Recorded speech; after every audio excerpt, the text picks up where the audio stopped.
Oh my God, man. Look at this. Oh, I want a Steyer push. It's not gonna happen. It might happen. I don't know. Just put Hilton up there, man. Who cares? Who cares? 17 News is your local election headquarters. The already heated race for California governor is getting even hotter with Election Day just hours away. The big story here isn't just who's leading, it's all about the infighting. News Nation's Washington correspondent Trevor Shirley has more. And with early voting already underway, both parties at this point are showing some signs of internal panic. The latest Decision Desk HQ polling average shows Democrat Javier Becerra and Republican Steve Hilton virtually tied at the top, with Democrat Tom Steyer. The California Democratic Party and the Democratic Party at large are such just unbelievably incompetent organizations. The fact that we now, on the day before, well, now it's the day of the election, but the day before the election, we couldn't even pull ahead of the primary Republican candidate because no one was willing to consolidate around a candidate. Just fucking embarrassing, man. Nobody forced Porter out. Nobody forced Mann out. These two, for one, these two should never be allowed to show their face at a Democratic event again. Like, it's a general race, man. They both should have dropped out months ago. It's embarrassing. And Republican Chad Bianco still in the mix. Under California's jungle primary system, only the two top candidates advance. That has both parties worried about splitting their own vote. Hilton is now publicly urging fellow Republican Bianco to drop out completely, arguing conservatives need to unite behind one candidate. I know that many Republicans were holding on to the hope that we might have two Republicans in the top two, myself and Chad, and then we're guaranteed change in California. But if that was ever possible, it's certainly not possible today. You just have to look at the math. And Democrats are fighting too. Becerra threatening Steyer with legal action over a campaign ad that claims Becerra could be indicted, which the ad says could potentially result in him being removed from the race completely, essentially handing the race to Steve Hilton. It's all connected to a corruption case involving Becerra's former chief of staff, but already federal prosecutors have said Becerra was a victim in that case. Steyer says he's not taking that ad down. The other major race unfolding in California is for Los Angeles mayor. The dark horse candidate Spencer Pratt surging in this cycle with a potential shot to unseat the incumbent. Remember, Spencer Pratt was the freak lunatic Republican who was just like, kill the poor, fucking kill homeless people, fucking, we need to kill them. That was his pitch, essentially.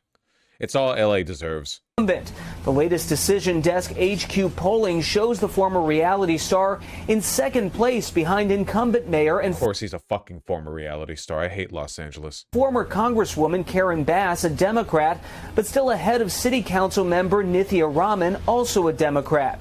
And if any of those California races end up being close, we may end up having to wait a day or two to find out who makes those final ballots in November. Yeah. What was expected to be a predictable election year in California is now surrounded by uncertainty as both the governor's race and the race for Los Angeles mayor are heating up. Voters are already headed to the polls ahead of Tuesday's primary day with major questions about serious issues that are still Where are the non-Steyer votes coming from? Do they live in Bakersfield or Merced? Stop running it into the ground. Also, no, trust me, the voters in LA and San Francisco and Sacramento and San Diego are plenty evil on their own. California just does not. California's not great, man. Answered. KTLA's Jillian Smuckler joins us live outside a voting center in East Hollywood with more. Jillian? Hi, Cher. Yeah, I'm live at Lemon Grove Recreation Center, where early voting here has been pretty slow today ahead of Election Day tomorrow. But with California's biggest races really coming down to the wire, election officials are expecting a much busier turnout when voters head to the polls statewide. Many expected California's biggest races to be. Why do these candidates stay in the race with like 6%? It's embarrassing. It should mean you can no longer enter into polite society. Like, doing that means that you should no longer be considered a welcome member of the Democratic Party. The problem is that what we're going to end up with is a runoff between Becerra and Hilton, when what we should get is a runoff between Becerra and Steyer. Because Katie Porter and Mann aren't. I mean, Bianco could drop out as well, but I'd be fine with that. I want it to come down to the top candidates, you know? I mean, obviously, I'm a Steyer boy. I mean, most, listen, okay, I'll be honest with you. I don't care about democracy. I just want Steyer to win. I don't really care. I don't care if he seizes power, okay? He's very wealthy. I don't care if he leads a private mercenary army to storm Sacramento and take over the governor's mansion. I don't really care. Relatively predictable this year. Democrats dominate statewide politics, and Republicans haven't won a statewide election in nearly 2 decades. But on the eve of Election Day, both the race for governor and the race for mayor of Los Angeles are defined by uncertainty. Hours before the polls officially open, we don't know exactly who is going to win. We don't know who the top 2 vote getters are. There is a lot of suspense in this race. Political analyst Jessica Levinson says the governor's race has been reshaped by twists, turns, and strategic voting. I think it's hard to overstate the importance of Eric Swalwell essentially being forced out of the race and how destabilizing that was for the race. She says that moment, Not to mention Katie Porter completely imploding. Yeah, it has been pretty twist and turn filled. helped reset the entire field in the final stretch of the campaign. We know that this looks like it's a 3-way race. It's between Becerra, Steyer, and Hilton. What was once a wide open field has tightened, but the race is still up for grabs. With no incumbent and more than 50 names on the ballot, Democrats who once feared 2 Republicans advancing are now focused on making sure they aren't locked out themselves. They're trying to make sure that that doomsday scenario, that does not happen. That same frustration is showing up in Los Angeles, where Mayor Karen Bass is fighting for another term while facing criticism over homelessness, affordability, and her handling of the power. Interactive polls posted at 9:20 EST this morning that has Steyer and Hilton tied at 20%. Well, it would be nice if Becerra was kicked out of the top running. That'd be true. He is fucking evil, and I hate him. I saw this NYT live updates on the race here in California. Where's that goddamn student? Where's that fucking student? I hate you. I hate you. I hate you. I hate you. Where are you, you goddamn? There's orange in the picture. Yes. I think they both have pros and the cons, but I thought the pros outweighed the cons for Becerra. In the end, I didn't want to vote for a billionaire. Madeline Schnack, 22, a student at UC San Diego, who said she voted for Xavier Becerra in the primary for governor, despite some concerns about his consideration of new oil drilling in California. This is the chatter who was bad-mouthing Joyce last stream. How could Steyer be the better candidate? Isn't he a billionaire? How could he have good positions and good morals? Isn't he part of the moneyed class? I'm gonna lose my fucking mind. Sir, have you seen the recent subreddit? I can't. The cortisol reserves are running low. The operational minimum for global cortisol reserves is running to stress levels. We don't want to test the system. Okay, it's okay. We're probably going to end up playing Disco Elysium on stream, by the way, and we can get over it. LA Times article on Becerra's rise being suspicious and showing signs of botted astroturfing reflected in low turnout for in-person events. Doesn't everyone astroturf? It's just a matter of whether or not you're bad enough to get caught. Becerra's sudden rise to frontrunner in the California governor's race was allegedly pushed by thousands of fake social media accounts. Neat. Great democracy. Before Swalwell dropped out of the race, support for Becerra was at just 5%. Surged, it's almost too good to be true. Agency's report found about 3,000 fake accounts that amplified Becerra across social media platforms while criticizing Steyer, according to Steyer's team. Are you part of them? You with your goddamn polyester 1960s go-go girl dress.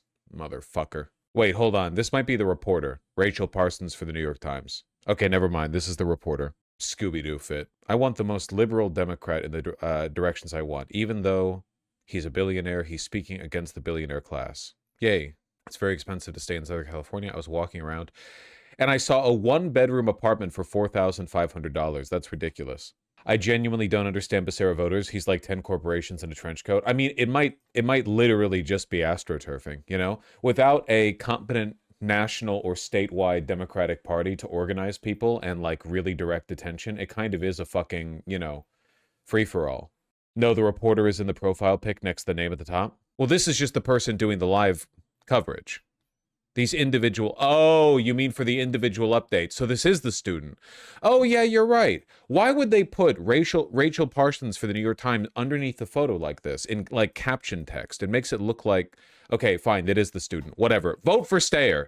Jason Smith, a social worker from Los Angeles, who said he was still deciding between the incumbent Karen Bass and Spencer Pratt for mayor. Wait, Spencer Pratt? Are you fucking kidding me? I'm concerned about the cost of housing. My options are the status quo and an open, like, drooling from the mouth fascist. Like just an open, unabashed hate mongerer. Are you fucking kidding me, dog? Oh my god. Median voter. Median voter. I liked Katie Porter, but I'm a realistic person. I didn't think she had a good chance of winning, so I voted for Xavier Becerra. They're race baiting. The New York Times is race baiting. I'm not falling for it. You're not inciting a race war on my watch. Another social worker? Audio? Do we have audio? And so we lived in the Palisades and lost our house in the fire. And so we actually just moved into a new house that we bought in the Palisades. So we're excited to be back. But I think a lot of the issues around the fire and I think how poorly run the city is, and a lot of things with the state of California are challenging. So I feel like it's a more important year than usual to vote. I voted for Spencer Pratt for mayor. I hope your next house burns down too. Statistically speaking, if he keeps living in Los Angeles, it will. I think Pratt has a better shot at winning than most assume. It's all LA deserves. Sorry if this is a dumb question. What was wrong with the handling of the fire? Honest to God answer, not much. Like, the fire was an act of God that was exacerbated by a bunch of conditions that are largely outside the control of the mayor. People just wanted to blame Karen Bass because A, she's a Democrat and Trump was in office. B, she was out of the country at the time, like an idiot. And C, people don't like the idea of bad things happening without someone local being able to be blamed. Not to say she's a good mayor. She's not. But, like, I don't think a very good mayor could have, like, really fixed up that fire. God, I hate these people. Palisades fire. Final message to voters is, in the last few years, we brought down homelessness for the first time, 2 years in a row. 42,000 units of housing, crime rates down to 60 years low. All of this we've laid a strong foundation for, and we want to continue. Meanwhile, City Council member Nithya Raman spent the day meeting with voters. That's our gal. In Boyle Heights, arguing the city needs new leadership and faster action on some of its biggest challenges. Feeling like Mayor Bass has not met this moment with urgency and accountability. And reality television personality Spencer Pratt has built his campaign around frustrations with the direction of the city, focusing on quality of life issues and city services. People need to remember, we're paying so much money in taxes to not have streets like this. And you can say, oh, that's this street. This is all over the whole city.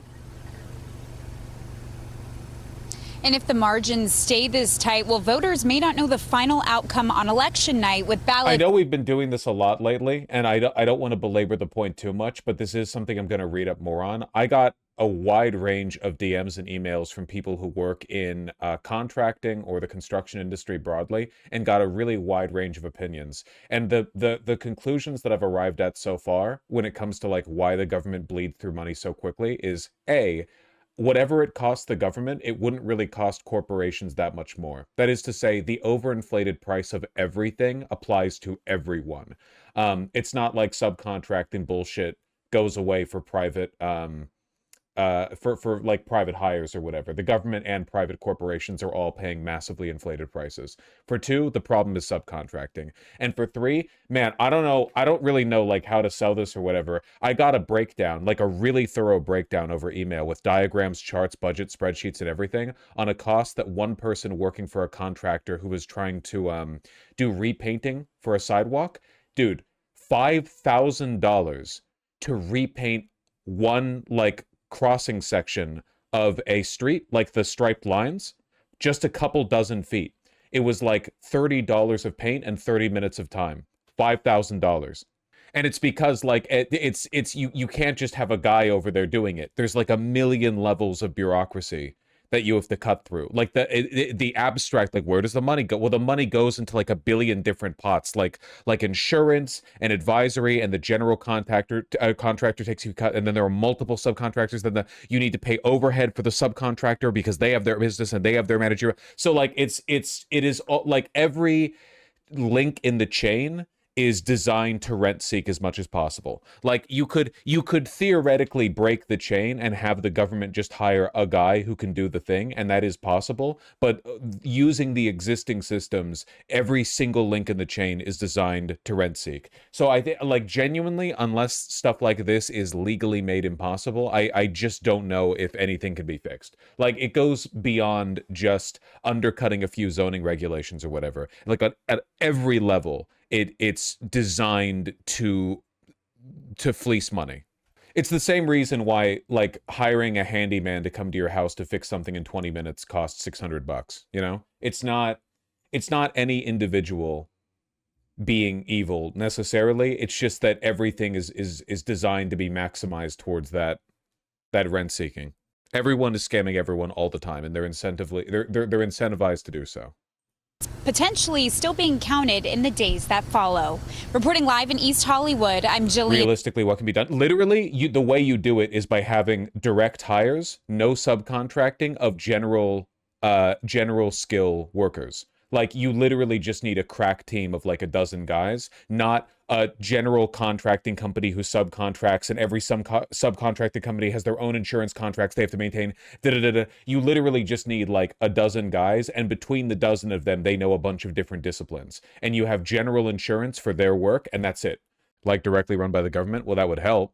Could drive more people to the polls come tomorrow. We will, of course, be with all those top mayoral candidates and bring you the latest when the results. It's the same reason why a pothole can exist in a city for years and years, even though it objectively takes like no effort to fix a pothole. Like, literally, it takes nothing to fix a pothole. It's a few dollars of asphalt, and you need some cones to like cover up around it so people don't drive over it. Right after you dust it off, clean it up, do the pour, that's it, you're done. You don't even need like construction equipment. You literally just need like a guy and a bucket and some bags. You could do it for nothing, but the city can't just do that, because in order for the city to requisition a pothole to be fixed, you have to run through like 57 loops that somehow bleed money from the coffers. Start coming in. That's the latest from here in Hollywood. Lindsay Pena, KTLA 5 News. Micah Scher, back to you. Lindsay, thank you. After months on the campaign trail and millions spent on ads, candidates vying to be California's next governor, just hours away from their first major test, the primary election. And under the state's top two primary system, the results will determine which two candidates move on to a high-stakes showdown in November. KTLA's Mary Beth McDade is live in the KTLA News Center with the latest on who's ahead tonight. MB. Yeah, Sharon, Micah, in less than 24 hours, we may find out who the top two vote getters are in the Who do you want to win? Steyer. Easily Steyer. No one else comes close. California governor's race. It's basically down to a three-horse race with a Democrat leading the pack and a Democrat and Republican in a tight contest for second place.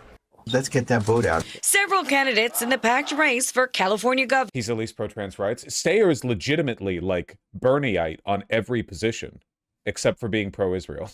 No, he's like legitimately on every issue. He's good, and he's vocal about it too. Governor are busy on this primary eve getting the vote out. Democrat and former Biden cabinet member Javier Becerra was up in Sacramento at an event held at a Planned Parenthood. I do believe we're going to be in this runoff.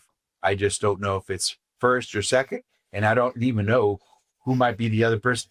Makes no difference. If I'm in, we're winning. Republican entrepreneur and British political strategist Steve Hilton took to the airwaves. It's been a positive, practical, pragmatic campaign. Simple, positive things to make people's lives better. Your first $100,000 tax-free, $3 gas, cut your electric bills in half, a home you can afford to buy. And I think I support Hilton over Becerra for the same reason that I would support Vance over Gavin Newsom. That Becerra would represent a continuation of the rot and would be so functionally indistinguishable from Hilton that I would rather the blame go to a Republican, even one with a British accent, than a Democrat. Democratic hedge fund founder turned environmentalist Tom Steyer. Becerra's unironically worse than his. Yeah. No, Becerra is awful. Genuinely awful. He's like a trench coat filled with corporations. He doesn't even have the overriding ego of Gavin Newsom. He's just a puppet. Was talking to students at UCLA. My only job is to go meet as many Californians face to face, outwork every other candidate, listen to what people are saying to me, listen to what they're worried about. These three men have emerged as the frontrunners out of 50 candidates. Becerra is leading the pack with Hilton and Steyer in a tight race for the number 2 spot. Maybe. Republican Riverside County Sheriff Chad Bianco is the only other candidate with double digits. Polling has varied a lot.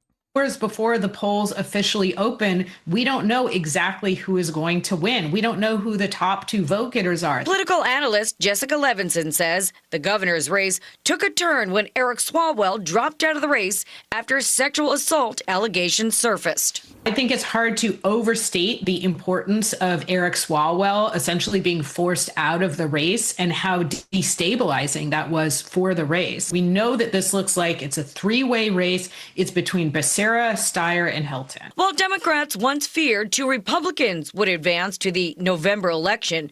Oh shit! This guy was with Harris when she was AG. During the COVID-19 pandemic, Becerra acted to uphold death penalty sentences. Robert Lewis was sentenced to death in 1991, but was later ruled ineligible due to a controversial finding of being intellectually disabled. Harris and Becerra sought to have the court artificially inflate Lewis's IQ score in order for him to be eligible for the death penalty. The state legislature banned adjusting IQ based on race in death penalty cases in 2020.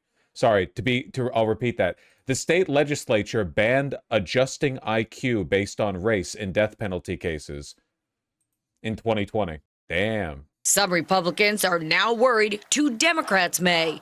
In order to prevent this... You against the death penalty, by the way? Yeah, like politically. Because they wouldn't do it right. Hilton is asking Bianco to drop out of the race and for Bianco supporters to back him.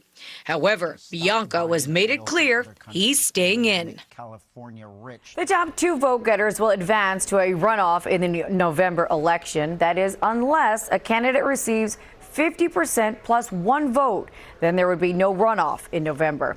However, due to the closeness of the race, that doesn't seem likely. For now, reporting live here in News Center, Mary Beth McDade. Send back to you guys in the studio. Mary Beth, thank you. The governor's race may be grabbing head. Every person who worked in the Biden admin was baffled at Becerra being popular, and everyone has like 15 examples of how stupid and useless he is. Damn. The hit from Politico. Becerra's rise baffles his former Biden colleagues. 6 former Biden admin officials, all of whom were granted anonymity to speak candidly about a former colleague, acknowledged the subject of Becerra's unlikely rise to come to dominate their group chats and conversations. It gets the biggest laugh every time we send around a poll. Jesus Christ. An unfortunate choice. Becerra is very good at being a politician. That's a backhanded compliment. Yeah, I would rather Hilton win, for sure. Yeah. Headlines, but another statewide contest could have a major impact on California's future. Voters are also choosing the state's next lieutenant governor, the person first in line to take over if the governor leaves office. The lieutenant governor also serves on several powerful boards that help oversee California's It's Hispanics propping up Becerra. You really think it's just a race thing? Man, maybe. I don't know. That's so unfortunate, dude. Universities and community colleges. The 5 leading candidates are Democrat Fiona Ma. You missed the part where he was so bad at briefing Biden that Biden would cuss him out. Biden had quite a backroom temper on him, didn't he? Too many mentions of Biden. Yeah, he would go to brief the president and was not prepared at all, almost to the point where it was an embarrassment. Biden would pepper him with questions and he would not be able to answer him. Democrat Josh Friday, Republican Gloria Romero, Democrat Michael Tubbs, and Democrat Janelle. Becerra's using the shit out of Idpol. All fucking lid Nazis do. Kelman. The top 2 vote getters will advance to the November general election. If you plan to cast your ballot on Election Day, there are some important new rules that could affect you, especially if you want to drop off your ballot. Where do you go if you want to cast your ballot in person? And where can you drop off your ballot if you want to vote by mail? Carlos Saucedo has the latest on what voters need to know to have their voices heard. He's live in Norwalk. Carlos. California. The big race, of course, is the jungle primary for governor. Same question for each of you. Who'd you end up supporting and why? I am going to vote for Tom Steyer. If the polls are to be believed, and they've been pretty consistent, Becerra is going to move on. One other will. There's a chance Tom Steyer can be that second person. I would much rather have 2 Democrats battling it out for the future of the Democratic Party in this state than I would have Becerra. It's sad, but yes, my Hispanic family will always pick the Hispanic guy over anyone, regardless of policy. It's so okay. I'm trying not to crash out over this, but like I think racism is bad. I don't know how else to put it. I don't know what to say. It's like, it's really common though. Black, Hispanic voters both tend to be like pretty racially and groupy, and white voters are too. The difference is when white voters do it, we criticize them. When we see like white people are biased in favor of voting for white people, it's the subject of a billion think pieces. But then when it comes to Black and Hispanic Americans, it's like, well, break free the shackles of oppression, use the master's tools against them. I don't know. Versus a Republican who has not passed the threshold question of opposing Donald Trump's election lines. Like, that to me is a threshold question. You could be frustrated with Democrats in this state. You can believe that Democrats have fucked up in California. But if you can't say Donald Trump lost that election, if you can't stand up to him, then that is so fucking dangerous. And he's a nut for that. I also really liked my conversation with Tom Steyer. I think he had good answers for some of the questions about where Democrats have gone wrong in California and some of the criticisms. I also really like Katie Porter, but she just hasn't risen to the top of the poll. It sucks because I really... Steyer's a billionaire with zero experience? Yeah, but like his opponents have experience in being bastards is the issue. Steyer believes good things, and he appears to be sincere because he's taking positions that aren't even politically advantageous. Steyer is defending trans athletes. Do you know how few people are willing to touch on that? Even Mamdani doesn't. Like, even Mamdani advocates for trans people in a kind of broad liberatory way, not in a specific, like, trans high school chicks should be playing volleyball with other chicks kind of way. But Steyer just not only defended it, but posted about it. Like, he's taking politically progressive positions that actively harm him in the race. That to me, it's a sign of conviction. Like her, but I'm trying to be pragmatic with my vote. If I could wave a magic wand and make someone governor, it would be Katie Porter, but she is down in the polls. I have unfathomable mind, unfathomable pod saves wonkery. The same rationale. I want to vote strategically because I think Steyer and Becerra going to a runoff would be great. It would kind of be annoying if we had to deal with, running in Steve Hilton, who's a random British short king who's like deep in the tech community. How's he on economics and pro-civilization stuff? Steyer is the most economically progressive person in the race with regards to stuff like Medicare for all, taxation, stuff like that.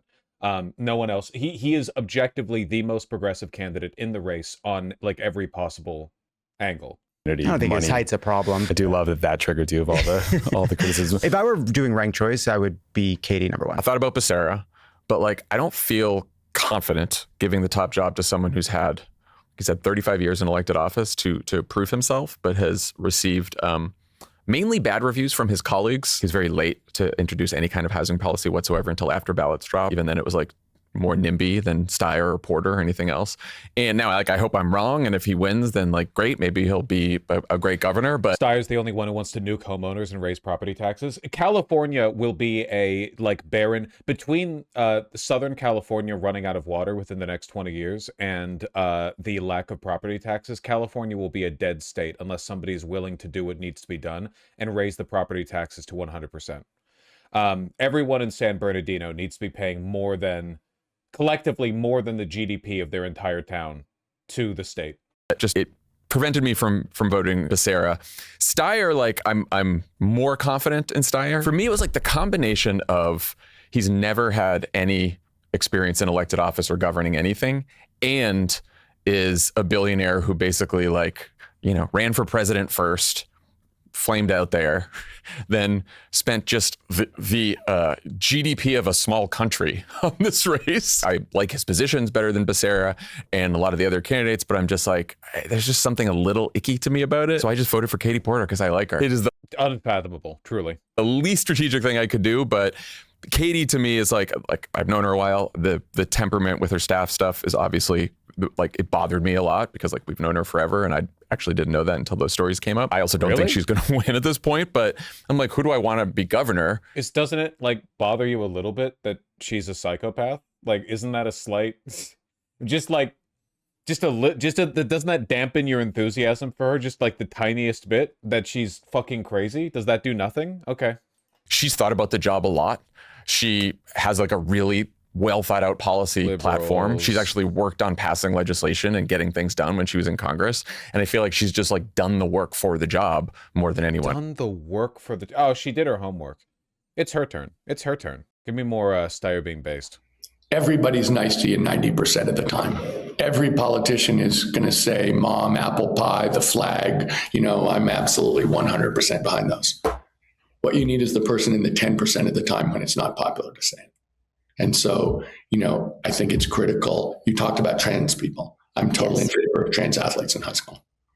I think when you understand the vulnerability, the stress, the danger of being a trans kid, and you understand that almost half of them try to commit suicide. Yeah. And then you think we're going to punish those kids. We're going to cut them off from team sports. We're going to cut them off from participating in the community. We're going to cut them off from fun. It's like, no, we're not. No, we're not. And, as someone who played sports my whole life and loved sports and loved playing sports, they're more important things than whether you start on your high school basketball team. I really appreciate the fact that he is correctly pointing out that high school sports is about fun and social inclusion, not about finding the best athlete. It's fucking high school sports. The idea that you're ruining some kind of sacrosanct political environment when the average person on the team is 16 and there are people who are mid-puberty. What the fuck do you mean you're trying to find the best athlete in high school athletics? It's a fucking quarter course in your PE class. It's not, so everyone participates. Stupid. So here's a look at the last polling conducted ahead of Election Day. It shows Mayor Karen Bass and Spencer Pratt effectively tied at 30%, with Councilmember Nithya Rahman not far behind with 23%.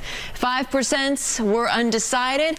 This polling is from California Post and McLaughlin. Actually, Vosh, a lot of private high schools have full-fledged sport teams competing in state leagues. Yeah, but my opinion is that fuck them. I don't care about them. The only reason schools get involved in sports to begin with is because they can use unpaid athletes. It's literally just a way for the school to fleece money off the talent of their student athletes without paying them because it's student activities. It's a fundamentally corrupt industry through which tens of billions of dollars circulate. I have no respect for it whatsoever. It shouldn't exist. Associates.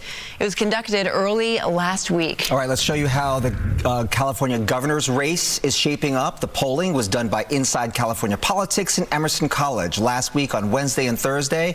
Becerra, 28%, Steyer, 23%, Hilton at 23% as well. We've got Chad Bianco at 12% and Katie Porter at 5%. All right, so those are the poll stands right now. Brooke is joining us now with so far voter turnout has been especially low compared to general elections. I guess this can be expected. Wow, I wonder why after fucking Gavin Newsom, the Democrat that governed like a Republican, but was still being glazed by the entire Democratic establishment as some kind of insane anti-Republican, dark horse or whatever. I wonder why people in California are feeling disenfranchised after it's been proven to them over and over again their vote doesn't matter and everyone's lying to them.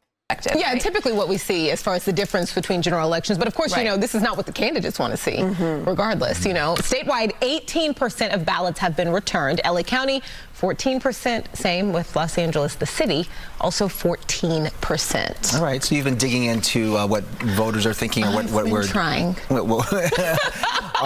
and what we might expect here during this election cycle. And you've been talking to former City Council member Mike Bonin. Yeah, I was fascinated to talk to him because he's out of it, kind of, obviously, right? But he was right there, he was in it, and so he knows. I think he thinks he has a great idea of what voters are looking for, right? What candidates need to do to try and make the point that they can best serve the city of Los Angeles.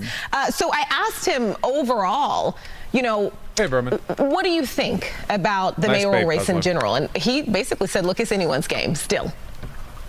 Overall thoughts on the mayor's race is I think it's sort of a jump ball. When the votes are done being counted, it could be any two out of Mayor Bass, Nithya Rahman, and Spencer Pratt. And whatever we see tonight is probably not going to be what we see when the votes are done being counted. Like 4 years ago on primary night, Rick Caruso was up 7 points. When they finished counting, Mayor Bass was up 7 points. So conservative voters vote early, older voters vote early. So tonight is probably going to be a good showing for Spencer Pratt because Republicans have been voting strongly, and for Mayor Bass because seniors have been voting strongly. So in other words, it's still anyone's game. Right. That's right. Okay, so I know you're already looking at how return ballots, because there have been quite a few, break down by party and by racial demographic. Yeah, hold on. I have my phone pulled up right here. Okay. Give me the Yeah, no, so I was demographics. looking Hit me at up. Political Give me Data the race Inc., right? So science. they're a tracker. They basically get the information from the county, from the state. And we've just been talking about citywide, 14% of the ballots returned. And let me show you how that breaks down a little bit. 15% Democratic ballots, 17% Republican, 9 non-party other. But most interesting is that we were looking at how things break down by racial demographic, right? And the turnout so far is incredibly low. Looking at 17% for Asian voters, 9% Latino, 12% Black. And I also talked to the former councilman about that.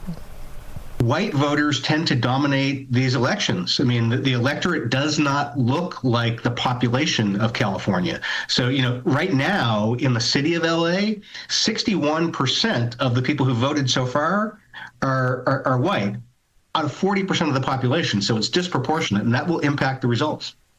Yeah, and it was interesting because he had no prediction on how it would impact the results. He said that there was no clear, in his mind, there was Isn't low Latino turnout good for us? Yeah, like demographically, sure, but it does depress me quite a bit that even in a blue holdout state, I mean, it's like this in New York as well, right? Like turnout for the mayorship, super, super, super low. Just, again, the reason why the voter turnout is so low is because nobody thinks there's a strong correlation between caring about politics and getting a good outcome.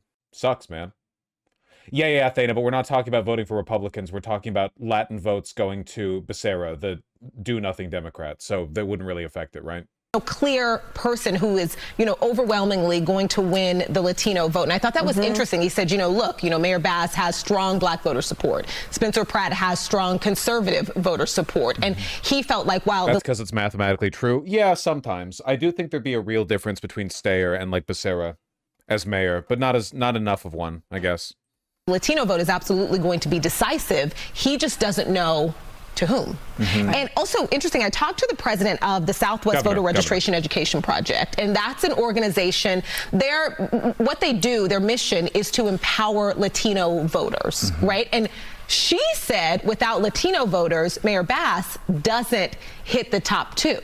So it's interesting the perspectives and the differences is there. So. Even depending on which poll you ask, they say different things. Girl, okay? Right? Between the day. Yeah, but the things you advocate for would depress votes even further. For instance, gerrymandering. Well, yeah, but I don't care if Republicans vote. I want good people to vote. I want high voter turnout among good people and low voter turnout among bad people. My problem is that too many good people or potentially good people are apathetic. It changes. Yeah, it does. No, so we'll see, and I'll have more of that coming up later on this morning. Really does come to turnout, right? It comes down to turnout. Yeah. That's really what it is. It comes down to turnout over and over. I also talked to the former... Look, in a fair society where media was not ruled by capital, there would be no Republicans anyway. Republicanism, the ideology of that party is driven entirely by billionaire control of media and pedophilia. It wouldn't exist. Democrats, in all their ineffectiveness, would continue to exist absent corporate propaganda, but the Republican Party literally only exists because people are lied to. That's it. You can arrive at democratic positions, I mean the Democratic Party, through a good faith engagement with the facts at hand, even if I think you're wrong. But you can't as a Republican. It's not possible. So, in a good society, we wouldn't even be having this conversation. Councilman about just changes in campaigns these days and kind of what we see now. And he was just talking about the importance of social media these days, the importance of YouTube ads. Well, yeah, I mean, look at what happened with Spencer Pratt, right? Yeah. That's how he rose to where he is right now because of those AI-generated ads. Yeah. He also... Well... Sorry, last one. It's a very Let's bring in consequential MSN's election. Jillian Frankel in Huntington Beach, California, and professor at USC's Annenberg School for Communications and Journalism, Christina Bellantoni. So, Jillian, this is a very crowded race for governor. Dozens of candidates, literally. What are voters gearing up for there?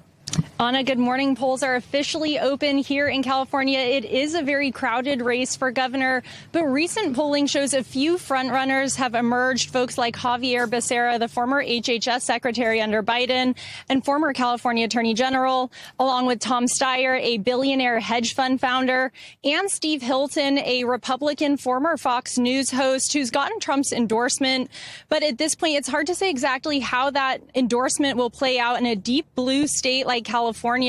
We've been talking to voters across California, and many of them say that they're not necessarily enthused about any of their options right now, but they laid out a number of issues that are at stake. I believe non-competitive elections was depressed the vote of progressives because they would correctly assume their local... Wait. Richard Bonner, hold on. This is a whole separate conversation, but like, disenfranchising Republicans doesn't mean that elections would be non-competitive. It just means that the billionaire pedophile political wing would not be represented electorally. I think that like this promotes a healthy democracy. We're not just talking about gerrymandering and disenfranchising here. We're talking about eliminating the social and economic forces that prompt bad candidates to enter the race and to get support. You know, all it means is that we're cutting the wheat from the chaff. It doesn't mean that we're getting rid of like the underlying motivations to democracy. I personally think that people would be much more motivated to vote and participate in capitalism if the stakes weren't set by capital. Sorry, not capitalism, democracy. If capital wasn't like the overriding factor in the results of every election, I feel like people would be a lot more... I would. Like, it sucks that like 99% of races, municipal, local, and federal in this country are basically just decided by whoever is most aligned with the corporate backers in their region. Like, that does suck. This race, things like housing affordability across the state and broader cost of living concerns. And we've seen this race just change so dramatically in a number of weeks since now former Congressman Eric Swalwell dropped out back in April. And the way the jungle primary works, the top two vote getters from today's primary will move on to the general election in November, regardless of their political party. Anna? Christina, who are you keeping your eye on in this governor's race to succeed Gavin Newsom? What dynamics are you seeing at play right now? Yeah, I'm watching for a few things. One thing that's fascinating is all of the frontrunners that you've mentioned are very likely the ones that we're going to be talking about as polls close tonight and as those ballots that have been out for the last month start to be counted. But this race actually has dozens upon dozens upon dozens of candidates. In many cases, you have to scroll past the first page of candidates when you are voting to get to any of the people that you mentioned. To me, Javier Becerra has surged at the right time after Swalwell's crater in this race due to the very serious allegations against him. And the contest between him and Tom Steyer has now become increasingly negative. And if you see two Democrats on that ballot, you're going to see a lot of money spent between the two of them in the general election. Should Hilton break through, thanks in part to an endorsement from President Trump, you're very likely to see a Democrat become governor. California is an extremely Democratic state. It's not impossible, but right now I'm watching what those numbers are. I'm also looking at what turnout is going to be in Los Angeles, which is traditionally less turnout than the Bay Area. But because we have such a competitive mayoral race right there, and you're going to get a lot of Republicans and independents interested in Spencer Pratt, you may end up seeing a little Republican surge here in a way that we don't typically. Fuck it, vote for Pratt. You just teed up Jillian perfectly for laying out that Los Angeles mayoral race for us. Spencer Pratt has sort of been a dark horse that maybe seemed unlikely, but because of his name recognition and people upset with the status quo, he seems to be surging at last check. Give us the lay of the land in that race. Yeah, incumbent... Whatever, man. Early vote returns? Well, this isn't very helpful. I figured Democrats would be outperforming Republicans in California. At least it's not the worst state in the union. As of this morning, 12% of Florida's for-sale homes are in active fire sale territory. Ha ha! Sorry, Boomer. Did you think your retirement would be paid for by the resale of your Florida property? The property that's going to be underwater in 5 years? Nope. You're gonna die out there. Sorry.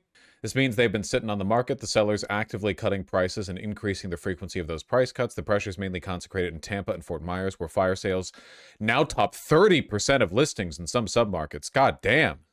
I'll buy it for $5. I will purchase your property when it costs less than the resale value of the copper contained within the home. Okay? That's my line. Listen, I'm trying to help them out. I'm giving them a floor, all right? I'm giving them a price. You better take that deal before I reconsider. Otherwise, you'll have to strip that copper yourself, and I think we both know you're old and won't be strong enough to strip the copper from the walls.